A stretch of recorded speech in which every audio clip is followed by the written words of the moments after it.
नमस्कार विद्यार्थी मित्रांनो, व्यंकटेश एज्युकेशन अँड संस्कृती आपल्या चॅनलवर सर्वांचे सहर्ष स्वागत आहे। आजच्या व्हिडिओमध्ये आपण इयत्ता 4थी अभिरूप शिष्यवृत्ती परीक्षा म्हणजेच IAS या परीक्षेची सराव प्रश्नपत्रिका संच क्रमांक 1 याच्यामधील बुद्धिमत्तामध्ये एकूण 50 प्रश्न आहेत। आपण आजच्या व्हिडिओमध्ये 25 प्रश्न पूर्णपणे स्पष्टीकरणाचे सोडून घेणार आहोत।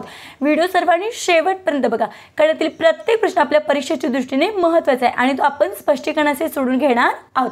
यामुळे मुलांना नक्कीच याचा फायदा होणार आहे। चला करूया सुरुवात। बघा, सुरुवात करायची आधी आपणा सर्वांना एक नम्र विनंती, आपण जर या चॅनलवर नवीन असाल तर आपल्या या चॅनलला सबस्क्राइब करा। सबस्क्राइब समोरील बेल बटन प्रेस करा, जेणेकरून आपल्या सर्व विषयांचे व्हिडिओचे नोटिफिकेशन आपल्याला मिळत राहतील। व्हिडिओ आवडला तर व्हिडिओला नक्की लाईक करा। बघा, 26वा प्रश्न, धा, स्थ, आ, र, भ या अक्षरांपासून तयार होणाऱ्या अर्थपूर्ण शब्दातील मधले अक्षर कोणते? आता बघा, याच्यापासून कोणता शब्द तयार होतो? तर बघा, याच्यापासून आधार स्तंभ हा शब्द तयार होतो। आधार स्तंभ हा शब्द तयार होतो। मग याच्यामधलं मधलं अक्षर बघा, इकडे 2 आहेत आणि हे इकडे 2 आहेत, हे सला स्तंभ आणि ते मध्ये कोणता आहे? र आहे। म्हणून आपले या प्रश्नाचं उत्तर आहे पर्याय क्रमांक 3। पुढचा प्रश्न बघा, प्रभाते मणी राम चिंतित जावा, पुढे वैखरी राम आदी वदावा या वाक्यात 2 अक्षरी शब्दांची संख्या 3 अक्षरी शब्दांपेक्षा कितीने जास्त आहे? आता आपल्याला 2 अक्षरी सांगितलं, म्हणून आपण 2 अक्षरी बघूया। बघा, 1 2 3 4 5 6 2 अक्षरी शब्द किती आहेत? 6। आता 3 अक्षरी शब्द बघूया, 1 2 3 आणि हे 4, मग किती आहे? 4। या कितीने जास्त विचारले आपल्याला माहिती आहे, कितीने जास्त कमी म्हटले की आपण काय करतो? वजाबाकी। मग 6तून 4 केले, बाकी किती आले? 2। म्हणजे 2 अक्षरांची संख्या, 2 अक्षरी शब्दांची संख्या 3 अक्षरी शब्दांच्या संख्येपेक्षा 2 ने जास्त आहे। मग 2 कुठे आहे? तर पर्याय क्रमांक 4 मध्ये। पुढचा प्रश्न बघा, प्रश्न 28 आणि 29 साठी सूचना। आपल्याला इथे अंकमाला दिलेली आहे। आता वरील अंकमालेत सम अंकानंतर लगेच विषम अंक किती वेळा आला आहे? आता बघा, इथे बघा 4 समसंख्या आहे, 3 विषम आहे, म्हणजे ही एक जोडी आहे। आता इथे बघा 8 समसंख्या आहे, 5 विषम आहे, म्हणजे ही एक जोडी आहे। आणि त्याच्यानंतर बघा 4 समसंख्या आणि 5 विषम संख्या, म्हणजे ही एक जोडी। अशा किती जोड्या आहेत? तर बघा 1 2 आणि हे 3, मग किती जोड्या आहेत? 3। 3 कुठे आहे? पर्याय क्रमांक 4 मध्ये। पुढचा प्रश्न बघा, वरील अंकमालेत लगतच्या 2 अंकांची बेरीज 12 किती वेळा आली आहे? बघा, याच अंकमालिकेत लगतच्या 2 अंकांची बेरीज 12 असं किती वेळा आले सांगितले की नाही? मग बघा 8 आणि 4 लगत आहेत, लगत म्हणजे जवळ आहेत। मग 8 आणि 4 किती बेरीज येते? बघा 8 आणि 4 यांची बेरीज किती येते? 12 येते। आता बघा परत इथे बघा 4 आणि 8 या दोघांची बेरीज किती येते? इथे पण यांची बेरीज किती येते? 12 येते। आता बघा 5 अधिक 7 यांची बेरीज किती येते? 12 येते, बरोबर आहे। अजून बघा इथे 9 आणि 3 या दोघांची बेरीज पण किती येते? 12 येते। आणि बघा 8 आणि 4 या दोघांची बेरीज पण किती येते? 12 येते। मग असं किती वेळा झाले? तर 1 2 3 4 5 वेळा। मग 5 बघा इथे पर्याय क्रमांक 4 मध्ये, म्हणून 29चं उत्तर आहे पर्याय क्रमांक 4। पुढचा प्रश्न बघा, 30 व 34 साठी सूचना। गटात न बसणारे पद पर्यायातून निवडा। बघा 30व्या प्रश्नामध्ये वृक्ष, झाड, सरिता आणि तरू। आता याच्यामध्ये सरिता हे वेगळं आहे, कारण सरिता हा नदीचा समानार्थी शब्द आहे आणि वृक्ष, झाड, तरू हे झाडाचे काय आहेत? समानार्थी शब्द आहेत, म्हणून मग वेगळा पर्याय आहे पर्याय क्रमांक 3। पुढचा प्रश्न बघा, सूर्यचूल, पेट्रोल, डिझेल आणि दगडी कोळसा। याच्यामध्ये सूर्यचूल वेगळं आहे, कारण सूर्यचूल हे सौर चूल हो की नाही आपण ज्याला म्हणतो, म्हणजे हे काय आहे? अपारंपरिक, म्हणजे कधीही न संपणारा स्रोत आहेत। आणि पेट्रोल, डिझेल आणि दगडी कोळसा हे काय? संपणारे स्रोत आहेत, म्हणजे पारंपरिक स्रोत आहेत, म्हणून मी इथे वेगळा आहे पर्याय क्रमांक 1। पुढचा प्रश्न बघा, 18 56 42 65। बघा 18 ही समसंख्या आहे, 56 ही पण समसंख्या आहे, 42 ही पण समसंख्या आणि 65 ही काय आहे? विषम संख्या, म्हणून मग वेगळा पर्याय आहे पर्याय क्रमांक 4। पुढचा प्रश्न बघा, 671 892 935 आणि 308। बघा आपण जर या सगळ्या पर्यायांना निरखून बघितलं तर आपल्याला काही यातल्या संख्या 11 ने विभाज्य दिसतात। बघा आता इथे 671 आहे, आपण 11 ने भाग जातो का बघूया। बघा 11 11 सक 66, 7तून 6 गेले, बाकी आली 1, वरून घेतला 1 आणि या 6तून 6 गेले 0। 11 1 11 1 11, 11तून 11 गेले, बाकी किती आली 0. मग उत्तर बघा 11ने पूर्ण भाग गेलेला आहे. म्हणजे बघा 671 या संख्येला 11ने पूर्ण भाग गेले, बाकी 0. म्हणजे ही काय आहे 11ने विभाज्य संख्या. आता 892 बघा इथे 892 या संख्येला आपण 11ने भाग घालूया. बघा 11 8 88, 9 8तून 8 गेले 0, 9तून 8 गेले 1 राहिला, वरून घेतले 2, 11 1 11, 12तून 11 गेले, इथे बाकी राहिली 1. म्हणजे 892 हे 11ने विभाजन आहे, कारण याची बाकी किती राहिलेली आहे 1 राहिलेली आहे. आता बघा 935, आता इथे 935ला आपण 11ने भाग घालूया. 11च्या पुढे 93 नाही, मग त्याच्यापेक्षा लहान संख्या कोणती 11 8 88. बघा 3तून 8 जात नाहीत, आपण इकडचा 1 हातचा घेतला, 13तून 8 गेले, बाकी आली 5, 8तून 8 गेले 0, वरून घेतले हे 5, 11 5 55, बाकी किती आली 0. आता 308 बघा 308 या संख्येला सुद्धा 11ने भाग जातो. 11 दुने 22, मग 30मधून 22 गेले तर बाकी किती राहते 8, वरून घेतले 8, 11 8 88, 88तून 88 गेले, बाकी आली 0. म्हणजे बघा पर्याय 1, पर्याय 3 आणि पर्याय 4 ह्या सर्व संख्या 11ने विभाज्य आहेत. मग पर्याय 2 मध्ये मात्र बाकी 1 राहते, म्हणून मग पर्याय क्रमांक 2 हे काय आहे वेगळं आहे. आता पुढचा प्रश्न बघा. बघा इथे जर आपण बारकाईने बघा हे बाणाचं टोक कुठे आहे इकडे आहे आणि हा इथे गोल आहे, बरोबर आहे. म्हणजे बघा मी पेन्सिल ज्या पद्धतीने धरते इथे असं आहे, बरोबर आहे, आणि फक्त ते काय केलं थोडंसं असं तिरकं केलं, बरोबर आहे. आणि त्याच्यानंतर मी ही पेन्सिल हे बाणाचं टोक कसं यायला पाहिजे होतं असं यायला पाहिजे होतं, ते पर्याय क्रमांक 4 मध्ये. मग मध्येच हे दाखवलं इकडे, मग याच्यानंतर ही आकृती योग्य असती. पण इथे काय बघा ज्या बाणाच्या टोकानुसार आपण जर निरीक्षण केलं तर हा पर्याय काय आहे वेगळा आहे, म्हणून आपले इथे उत्तर आहे पर्याय क्रमांक 3. पुढचा प्रश्न बघा 35 ते 37 साठी सूचना. खालील प्रत्येक प्रश्नातील मालिकेत क्रमाने येणारे पद ओळखा. बघा आता 13 पासून 17 पर्यंत कितीचा फरक आहे 13, 14 15 16 17, इथे कितीचा फरक आहे 4चा फरक आहे.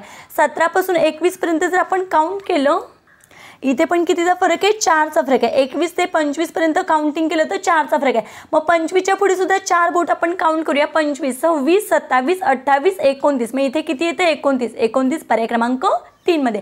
पुढचा प्रश्न बघा 36 2 6 12 20 आणि 30, इथे प्रश्नचिन्हाच्या जागी कोणती संख्या. बघा इथे आपण काय करायचं बघा या संख्या मी पूर्ण लिहून घेतलेल्या आहेत. आता एकदा आपण क्रमागत संख्या घेऊया, वर्गसंख्या.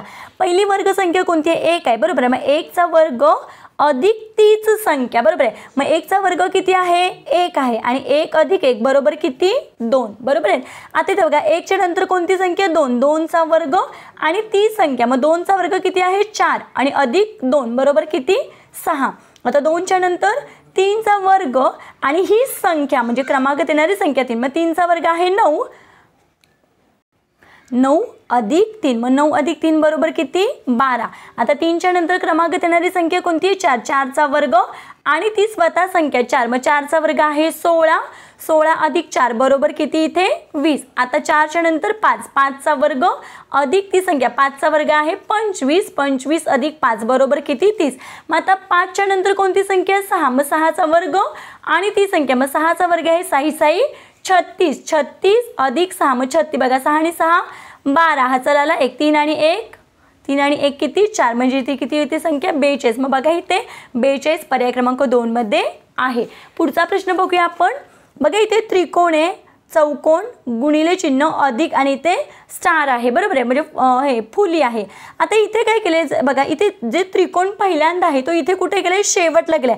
मग बघा आपण जर याच्यावर बोट ठेवलं तर बघा इथे चौकोन इथेच आहे, गुणाकार आहे तसा, अधिक आहे तसा आणि मग ही फुली, आणि फक्त हे पहिलं काय गेले शेवटला गेले.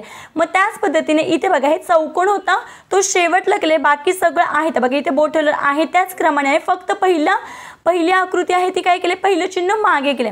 आता इथे पण बघा गुणाकार वर बोट ठेवूया आपण आणि बाकीचं सगळं लिहूया, बघा आहे तसं, अधिक फुली त्रिकोण आणि हे चौकोन आणि हे फक्त गुणिले चिन्ह मागे. मग सेम असं आपल्याला कुठे दिसतं तर बघा पर्याय क्रमांक 1 मध्ये अधिक फुलीचं चिन्ह त्रिकोण चौकोन आणि गुणिले, मग इथे उत्तर आहे आपलं पर्याय क्रमांक 1. पुढचा प्रश्न बघूया 38वा प्रश्न आहे मालिकेतील चुकीचे पद ओळखा. बघा आता 8च्या पुढे आपण 11 येईपर्यंत बोटं काउंट करूया. 8, 9, 10, 11. इथे कितीचा फरक आहे? 3चा फरक आहे. आणि 11 पासून 17 पर्यंत जर आपण बोटं मोजली तर किती येतं? तिथे 6चा फरक आहे. 17 पासून 21 पर्यंत इथे 4चा फरक आहे. बरोबर आहे. आता इथे बघा, इथे 3 आणि इथे आणि मध्येच हे 4 आलेत. आपण काय करूया? 3, 6. मग आता 3, 6, 3, 6चाच फरक घेऊया. मग 17च्या पुढे जर आपण 3 बोटं मोजली असती बघा, 17, 18, 19, 20. मग इथे किती आलं असतं? 20 आलं असतं. बरोबर आहे. आणि 20च्या पुढे परत इथे बघा, इथे 3चा फरक आणि परत 6चा फरक. मग 20च्या पुढे 6 बोटं मोजली तर 26. परत 26 ते 29 मध्ये कितीचा फरक आहे? 3चा फरक आहे. आणि 29 ते 35 मध्ये 6चा फरक. म्हणजे इथे 3, 6चा फरक क्रमाने आहे. बरोबर आहे. 3, 6चा फरकचा क्रमाने फरक आहे. म्हणजे 3, 6, 3, 6चा फरक आहे. मग इथेच फक्त मध्ये 4चा फरक दिले, त्याच्यामुळे इथले हे काय दिले? 2 संख्या वेगळ्या आल्यात म्हणून मी ही संख्या. मग इथं वेगळं काय आहे? तर पर्याय क्रमांक 3. 21 ही संख्या काय आहे? वेगळी, कारण तिथे 4चा फरक मोजला पण तिथे 3चा फरक पाहिजे होता, म्हणून आपल्या इथे उत्तर आहे पर्याय क्रमांक 3. पुढचा प्रश्न बघा, मालिकेत क्रमाने येणारी आकृती ओळखा. बघा इथे चौकोन आहे आणि आपल्याला काय दाखवलं आहे? ॲरो दाखवलं आहे. आता इथे बघा, या बाणाच्या टोकावर कोपऱ्यावर हे बाणाचं टोक, बरोबर, हे वरच्या कोपऱ्यावर आहे. या आकृतीमध्ये इथे खाली आले आणि इथे म्हणजे एक एक कोपरा पुढे सरकवला आहे. आता पुढच्या आकृतीमध्ये हे बाणाचं टोक कुठे जाईल? इथे जाईल. बरोबर आहे. म्हणजे या 2 आकृत्यांमध्ये एक कोणती तरी आपली एक आकृती आहे. बरोबर आहे. म्हणजे बघा, ही आकृती मी अशी काढते, मग हे बाणाचं टोक इथे असं जाणार आहे. आता हे बघा, ॲरो इथे आहे, त्याच्यानंतर हे पुढे म्हणजे एक बाजू पुढे सरकवले, पर इथून ही इकडे गेले म्हणजे ही बाजू इथे. आता हे कुठे येणार आहे? तर हे असं. मग अशा आकृती आपल्याला कुठे दिसते? तर बघा, इथे पर्याय क्रमांक 3 मध्ये दिसते. 40वा प्रश्न बघा, अक्षयचे 4 वर्षापूर्वीचे वय 15 वर्ष आहे, तर त्याचे 7 वर्षानंतरचे वय किती? बघा, इथे अक्षयचे 4 वर्षापूर्वीचं वय किती आहे? 15 आहे. 4 वर्षापूर्वीचं वय किती आहे? 15 आहे. मग आधी आपल्याला काय केलं पाहिजे? आजचं वय काढलं पाहिजे. बरोबर आहे. हे 4 वर्षापूर्वीचं वय आहे 15. मग आजचं वय म्हणजे काय? 4 वर्षानंतर. मग हे 4 वर्षापूर्वीचं 15 आणि आजचं म्हणजे 4 वर्षानंतरचं. बरोबर आहे. मग 15 अधिक 4 बरोबर किती झाले? 19. बरोबर आहे. आणि मग हे आजचं वय. आता 7 वर्षानंतरचं. मग आजचं वय आहे 19. मग 19 अधिक हे 7 वर्षानंतरचं, म्हणून अधिक 7 केले. मग बघा, 9 आणि 7 किती? 16. हसाला आला 1. मग 1 आणि 1 किती? 2. मग ह्यांची बेरीज किती आली? 19 अधिक 7 बरोबर किती? 26. मग त्याचे 7 वर्षानंतरचं वय किती आहे? 26 वर्ष. पर्याय क्रमांक 2. पुढचा प्रश्न बघा, 41वा प्रश्न, 3 मैत्रिणींचे वय अनुक्रमे 10, 13, 15 वर्षे आहे, तर आणखी किती वर्षांनी त्यांच्या वयांची बेरीज 56 वर्षे होईल? बघा, 3 मैत्रिणींचं अनुक्रमे वय किती आहे? 10, 13 आणि 15. आणि आपल्याला काय सांगितलंय? 56 वर्षे कधी होईल विचारले, त्या सगळ्यांचं मिळून वय. मग ह्यांची आपण काय करूया? आधी बेरीज करून घेऊया. मग बघा, या सगळ्यांची बेरीज केली तर किती वय येतं? 38 वय येतं. बरोबर आहे. आपल्याला किती वय विचारले? 56. मग इथे बघा, हे 56 वर्ष किती वर्षांनी होईल विचारले की नाही. मग या 56 मधून हे 38 आपण काय करूया? वजा करूया. 6तून 8 जात नाहीत, आपण हातचा घेतो, इथे 6 घेतले, इथला 1 इथे घेतला, इथे राहिले 4. 16तून 8 गेले, बाकी राहिली 8. 4तून 3 गेले, बाकी राहिली 1. मग किती आलं? 18. म्हणजे अजून याच्यामध्ये 18 झालं पाहिजे. आता मला सांगा, बघा, अजून एका वर्षानंतर हिचं 1 वर्ष वय वाढणार आहे, हिचं 1 वर्ष वय वाढणार आहे आणि हिचं पण 1 वर्ष वय वाढणार आहे. बरोबर आहे. मग असं एकदम किती? एका वर्षानंतर या तिघींचं 1 वर्ष वय वाढणार आहे. म्हणजे किती वय वाढणार आहे? 3 वाढणार आहे. बरोबर आहे. मग त्याच पद्धतीने आता किती? या तिघी जणी आहेत. मग किती एकूण वय पाहिजे? आपल्याला 18 पाहिजे. बरोबर आहे. मग आपण काय करायचं? या 18ला 3 ने भागायचं. बघा, 18 भागिले 3 करायचं. मग 18 भागिले 3, 3 सक 18. मग उत्तर किती येते? 6. म्हणजे अजून 6 वर्षानंतर. बघा, अजून 6 वर्षानंतर म्हणजे बघा, अजून 6 वर्षानंतर म्हणजे हिचं पण 6 वाढलं, अजून 6 वर्षानंतर हिचं पण 6 वाढलं, हिचं पण 6 वाढलं आणि हिचं पण 6 वाढलं. मग बघा, 6 आणि 6 12, 12 आणि 6 18. बरोबर आहे. मग बघा, हे 18 इथे ॲड केले. मग आता बघा, 8 आणि 8 16. हातचाला आला 1, 3, 4 आणि हे 5 बरोबर किती झाले? 56 वय झाले की नाही? 56 वय. मग किती वर्षानंतर? 6 वर्षानंतर. मग 6 वर्ष कुठे? पर्याय क्रमांक 3 मध्ये. 42वा प्रश्न बघा, सुजित हा अजितचा मामा आहे, तर अजितची आई सुजितची कोण? बघा या प्रकारचे प्रश्न आले तर आपण काय करायचे, अजितच्या जागी आपण स्वतःला ठेवायचं उभा आणि मग आपलं हे रिलेशन सांगायचं, म्हणजे आपल्याला हा प्रश्न सोपा जाईल. आता बघा सुजित हा अजितचा मामा आहे. सुजित हा अजितचा कोण आहे, मामा आहे. बरोबर आहे, कोण आहे, मामा आहे. आता काय सांगितलंय, अजितची आई ही सुजितची कोण. मग आपल्याला माहिती आहे की अजित आहे काय, अजितचा हा मामा आहे आणि आपल्याला माहिती आहे मामा आपण कोणाला म्हणतो, तर आईच्या भावाला काय म्हणतो आपण, मामा म्हणतो. बरोबर आहे. मग आईचा सुजित हा कोण झाला, भाऊ झाला. मग सुजितची म्हणजे अजितची आई ही सुजितची कोण झाली, तर बहीण झाली. म्हणून मग इथे उत्तर आहे आपलं पर्याय क्रमांक 1 कोण, बहीण. 42वा प्रश्न बघा, अजय हा विजयपेक्षा उंच पण सुजयपेक्षा ठेंगणा आहे, तर सर्वात उंच कोण. काय सांगितलंय, अजय हा विजयपेक्षा उंच. मग इथे बघा मी नाव लिहिते, अजय हा विजयपेक्षा उंच आहे, म्हणजे विजय मी खाली लिहिते बघा इथे, कारण अजय हा विजयपेक्षा उंच आहे पण सुजयपेक्षा ठेंगणा आहे. म्हणजे अजय विजयपेक्षा उंच आहे पण सुजयपेक्षा कसा आहे, तो ठेंगणा आहे. म्हणून मी अजयच्या वर सुजयला ठेवलं, कारण सुजयपेक्षा अजय ठेंगणा आहे. तर सर्वात उंच कोण, मग सर्वात उंच कोण आहे, सुजय. पर्याय क्रमांक 2. पुढचा प्रश्न बघा, क अधिक प बरोबर म, य अधिक र बरोबर ल, म अधिक ल बरोबर ग, तर क अधिक प अधिक य अधिक र बरोबर किती विचारले. आता बघा क अधिक प बरोबर काय सांगितलंय, म सांगितलं. माहिती बघा क अधिक प बरोबर ह्याचं उत्तर किती आहे, म आहे, इथे दिलेलंच आहे. आता य अधिक र बघा, य अधिक र बरोबर किती, ल. मग या दोघांचं उत्तर किती आहे, ल आहे. मग म अधिकच्या इथे अधिक, म अधिक ल राहिलं की नाही. मग आता म अधिक ल बरोबर किती आहे, ग. मग या दोघांचं उत्तर काय आहे, ग. मग ग कुठे आहे, पर्याय क्रमांक 4 मध्ये. पुढचा प्रश्न बघा, शेजारील आकृतीत त्रिकोणांची संख्या किती. बघा याच्यामध्ये बारकाईने बघायचं आहे. बघा इथे हा एक त्रिकोण आहे, हा एक, मी ह्याला नाव देते 1, आणि हा एक आहे 2 आहे. बरोबर आहे. आणि बघा हा इथून हा असा अखंड हा किती झाला, या दोघांची बेरीजच करूया आपण काय. मग 1 अधिक 2 बरोबर किती झाले, हे 3, म्हणजे हा 1 2 आणि हा 3 झाला. आता इथे बघा हा छोटासा आहे तो हा 4 बरोबर आहे, आणि हा बघा 4 नंतर हा एक आहे तो 5 आहे. मग मी इथेच नाव देते, असं हे 5 देते. बरोबर आहे, 5 झाले. आतापर्यंत किती झाले, 5 झाले. आता इथे बघा हा आहे तो 6, हा आहे तो 7 आणि हा अखंड मोठा 8. मग असे किती त्रिकोण आहे त्याच्यामध्ये, तर 8 त्रिकोण आहेत. म्हणून आपलं उत्तर आहे पर्याय क्रमांक 2. पुढचा प्रश्न, शेजारील आकृतीत एकूण किती घन आहेत.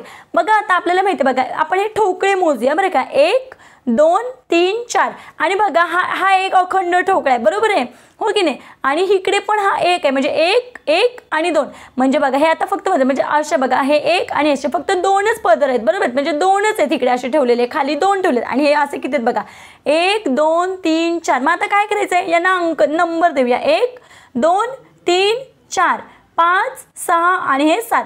मग हे इकडे 7 आहेत आणि हे तिकडच्या बाजूचे आहेत, म्हणजे फक्त 2च लाईन आहेत. बरोबर आहेत की नाही. मग इथे किती झाल्या बघा, अशा आडवे 4 आहेत आणि असे उभे किती आहेत, 2च आहेत. मग हे किती आहेत, 7. मग यांचं काय करायचं, 7 गुणिले 2 बरोबर किती, 14. 7 गुणिले 2 बरोबर किती, 14. मग एकूण किती ठोकळे आहेत, तर 14. पर्याय क्रमांक 4. पुढचा प्रश्न बघा, 47 व 48 साठी सूचना, खालील प्रश्न आकृतीशी आरशातील प्रतिमा पर्यायातून निवडा. आता आपल्याला माहिती आहे आरशातील प्रतिमा म्हणजे काय.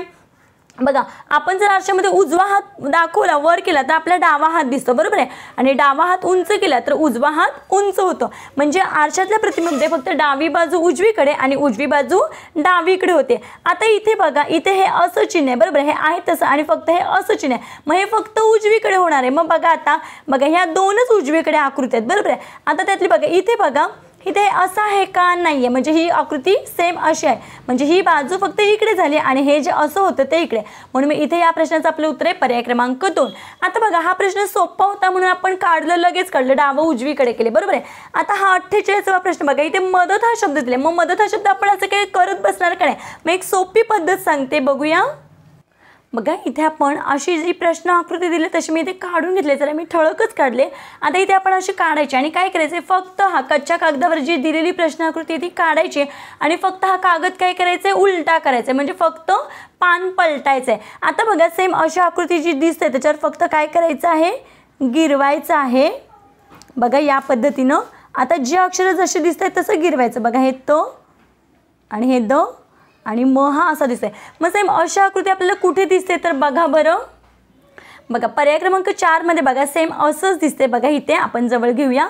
बघा इथे म आहे तसा दिसतोय, द आहे तो, म्हणजे सेम अशी आकृती आपल्याला कुठे दिसते पर्याय क्रमांक 4 मध्ये. मग नेहमी लक्षात ठेवायचं आहे आरशातली प्रतिमा करताना काय करायची, अशी कच्ची आकृती काढून घ्यायची आणि फक्त पान पलटायचं आणि त्याच्यावर गिरवायचं आणि पर्याय क्रमांकामध्ये कोणत्या दिसते त्याला काय करायचं टिक मार्क करायचे. पुढचा प्रश्न बघा 49 व 50 साठी सूचना. खालील प्रश्न आकृतीचे पाण्यातील प्रतिबिंब पर्यायातून निवडा. आपल्याला माहिती आहे पाण्यातील प्रतिबिंब म्हणजे काय, वरचा भाग खाली आणि खालचा भाग वर. आता बघा ही अशी आडवी बाटली, आता हे तर ही बाजू काय बदलणार, फक्त त्याच्यामध्ये काय बदलणार, बघा हे जे वर आहे ते फक्त खाली येणार आहे आणि चंद्राचं टोक जे वर दिसते तो असा खाली येणार आहे, बरोबर. मग सेम अशा आकृती आपल्याला बघा. आता बघा हे इथे बाटलीचं टोक खाली पण इथे चंद्र वर आहे त्याच्यामुळे हे येणार नाही आणि इथे बाटलीची दिशा बदल आहे त्याच्यामुळे ते सुद्धा येणार नाही. आता इथे बघा पर्याय क्रमांक 1 मध्येच बघा हे बाटलीचं टोक आहे तसंच आहे, फक्त पाण्यातल्या प्रतिबिंबामध्ये काय होतं, जी वरची बाजू आहे ती खाली येते. बघा हा चंद्र असा आहे तो असा या पद्धतीने दाखवलं, म्हणून मग इथे आपलं उत्तर आहे पर्याय क्रमांक 1. आता वॉच बघा WAS हे चित्र आहे, बरोबर आहे. मग ते पाण्यातल्या आकृतीमध्ये कसंच ना ते मी आकृती काढून कागदावर दाखवते. बघा या पद्धतीने मी इथे वॉच हे काढलेलं आहे. आता काय करायचं आहे, पाण्यातलं प्रतिबिंब ओळखताना बघा पाण्यातलं प्रतिबिंब वरचं खाली होतं. आता हे मी वॉच काढले, मी काय केलंय फक्त मी पान बदलले, बरोबर आहे. आता काय करायचं आहे, वरचं भाग खाली करायचं आहे बघा असं. म्हणजे याच्यामध्ये 2 क्रिया महत्त्वाच्या आहेत, एक पान उलटायचं आणि वरचा भाग खाली आणि खालचा भाग म्हणजे खालचं पान वर असं करायचं काय. मग त्याच्यामध्ये दिसतंय तसं गिरवायचं बघा इथे यम आणि असं आणि हे या पद्धतीनेच आहे. मग या पद्धतीने असं कुठे दिसते तर बघा इथे पर्याय क्रमांक 2 मध्ये बघा यम हे असं आणि असं कुठे दिसते पर्याय क्रमांक 2 मध्ये बघा. आता इथे परत एकदा बघा आरशातल्या प्रतिबिंबाला बघा इथे मुलांनी फसू नये म्हणून मुलांच्या मदतीसाठी जसं दिलं असतं. आपल्याला माहिती आहे आरशातली प्रतिमा करताना काय करतात, डावी बाजू उजवीकडे, म्हणून बघा इथे हे चिन्ह दाखवलं जातं आरशातलं हे चिन्ह दाखवलं जातं, बरोबर आहे. म्हणजे जेणेकरून फक्त मुलांनी काय केलं पाहिजे की डावी बाजू उजवीकडे केली पाहिजे यासाठी. आणि पाण्यातल्या प्रतिबिंबाला बघा कारण वरचा भाग खाली म्हणून हे चिन्ह आहे ते खालच्या बाजूने दाखवलेलं जातं, बरोबर आहे. बघा हे पाण्यातल्या प्रतिबिंबाला ही रेष असते ती काय असते खाली दाखवली जाते. मग यावरून लक्षात ठेवायचं आहे पाण्यातला आणि आरशातली प्रतिमा ओळखायची. बघा आजच्या व्हिडिओमध्ये आपण प्रश्नपत्रिकेतले 26 ते 50 प्रश्न स्पष्टीकरणाचे सोडून घेतलेले आहेत. आशा करते आपल्या सर्वांना व्हिडिओ आवडला असेल. आवडल्यास व्हिडिओला नक्की लाईक करा, आपल्या मित्रमैत्रिणींना शेअर करा, चॅनलवर नवीन असाल तर चॅनलला सबस्क्राईब करा. व्हिडिओ कसा वाटला ते कमेंटमध्ये नक्की सांगा. भेटूया पुढच्या व्हिडिओमध्ये, तोपर्यंत नमस्कार, थँक्यू.